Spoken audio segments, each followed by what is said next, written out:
There have been some incredible gacha reveals this year. Project Mugen, Duet Night Abyss, Unending Dawn. We already had monolithic titans like Wuthering Waves and Zenless Zone Zero on the horizon, but one contender remained just out of reach.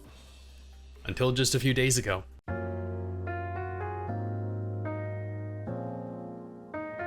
As of October 24, 2023, we have renewed faith that Arknights Endfield will challenge the titans of the genre and potentially provide us something new, exciting, and innovative in the way that Arknights reinvigorated the strategy genre. Hey, my name is Stix and welcome back to another episode of The Last Gacha You'll Ever Play, a video series where I detail gacha games that I think are genuinely going to be incredible titles. If you enjoy this series, make sure to like the video, leave a comment, subscribe to the channel, and hit the little bell notification so you never miss a video like this. Oh, and make sure to check out the last episode in the series at the end of the video.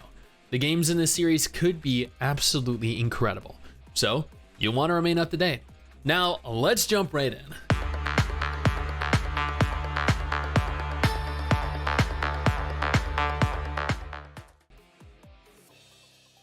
Arknights Endfield is a sequel spin-off to the popular Arknights strategy RPG. Set on an alternate world, featuring different characters, Endfield is going to take us on a completely separate journey. In the trailer footage we received in October 2023, we saw an enormous open world to explore, interesting hybrid combat, several characters out in the world concurrently, real-world base building, and so much more. This is not the Genshin clone that so many people were under the impression that it would be. Genshin with an Arknights skin, as it were. On the contrary, as is evident from what we've seen and what you're currently seeing, this is something completely different, unique, and it's only going to benefit from that advantage.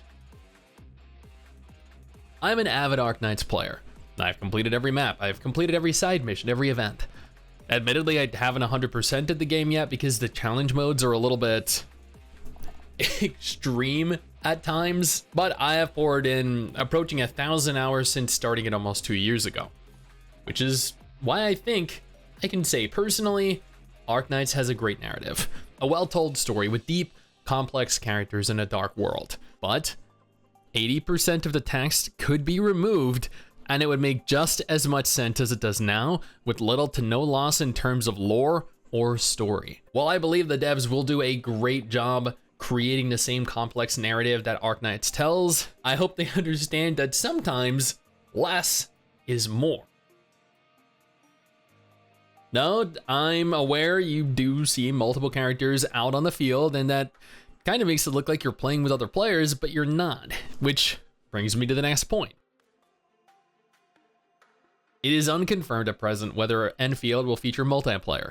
I'm not entirely certain how that would even function, given it seems as though the combat functions similarly to Xenoblade Chronicles, with you fielding several characters and each character kind of just like doing their own thing. If it does have multiplayer functionality, I really wouldn't expect it to offer much more than what Genshin or Wuthering Waves provides. Before we go any further into what this game is and offers us though, let me take a moment to thank my incredible patrons over on Patreon. You guys allow for me to continue to do regular videos like this every single day. From the trailer, it looked as though players had full freedom to navigate an enormous world. You built little zip lines which connected different archipelagos, allowing you to move between areas. We didn't see any instance areas, we saw some linear zones where players seemed to be moving through fairly constrained environments. Some people were speculating based off of that the game would be very linear and hinder your ability to explore, but I don't think that's the case. I think the game just has varied environmental types: narrow, open, large, small. You can also interact with the environment, thank God. It doesn't. In Arknights, you take on the role of the Doctor, a hooded androgynous figure, whereas in Endfield, you actually get to choose between a male and a female protagonist. That's referred to as the Administrator. Yeah, unlike Tower of Fantasy, who saw the Traveler in Genshin and went, you know what sounds original? The Wanderer. Yeah, I'm sure nobody at all is gonna notice any similarities to any other game. Right, that's Tower of Fantasy in a nutshell. Endfield, thankfully, chose something very original. Or at least more original.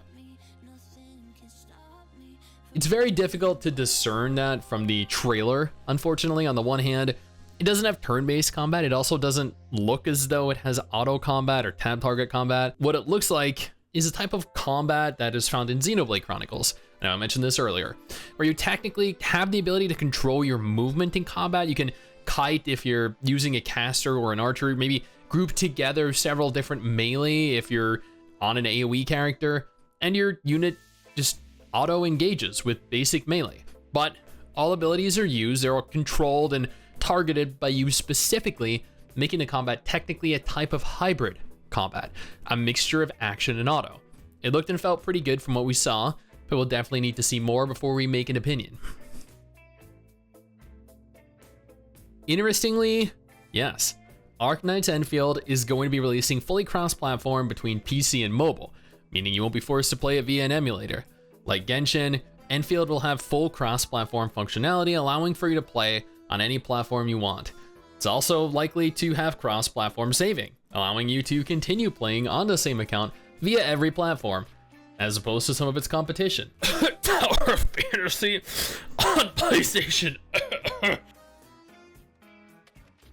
Yes, Arknights Endfield is being developed with a full global release in mind. More and more companies are beginning to develop games, gacha games, MMO, single-player premium titles with a global audience in mind.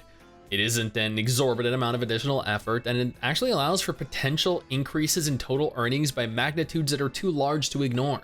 It is unconfirmed, however, whether the game is going to release in its country of origin first, with a global release at a later date, or if it'll instead feature a full simultaneous global release around the world.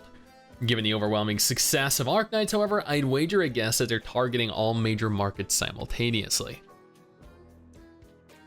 It does look as though the game is going to be entirely free to play. There won't be any premium purchase required to access the game. Instead, it seems as though there will be microtransactions present like the majority of gacha games currently available. Arknights is actually not horribly free to play unfriendly, so my hope here is that that translates over well to Endfield.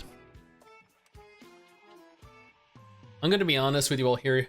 This is a gacha game that is very unlikely to have a functional PvP system present. With this in mind, the only thing that other people can realistically win is higher damage numbers. So, if someone deals more damage to a monster than you, is that pay to win? Because if so, then sure, it's going to be pay to win, and so that people that pay money will have more powerful characters. Other than that, no, I don't believe there will be any pay to win present. Yes, actually a Chinese closed beta is being held on the 10th of November. This closed beta test will be for Chinese players only, but we can get around that easily enough. It'll also be playable via both PC and mobile, requiring 40 gigabytes of space, which is quite a large game. I'm totally down for that. There's no confirmed global closed beta yet, but no doubt will be in the near future, so keep an eye on this channel.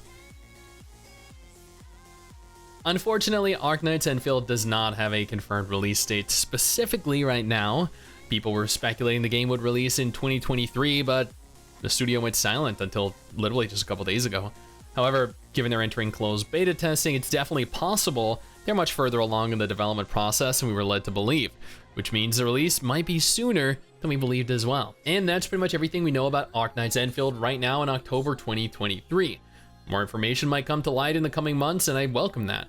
I cannot wait to see and learn more about Endfield, as I've been excited for this game since I first saw the trailer for it. Now, if you're interested in other absolutely incredible looking games that could drastically alter the course of the genre, check out my previous videos in the last GACHA 11 Play series, or alternatively here, go ahead and check out this video, because that's equally as useful, equally as hopefully entertaining.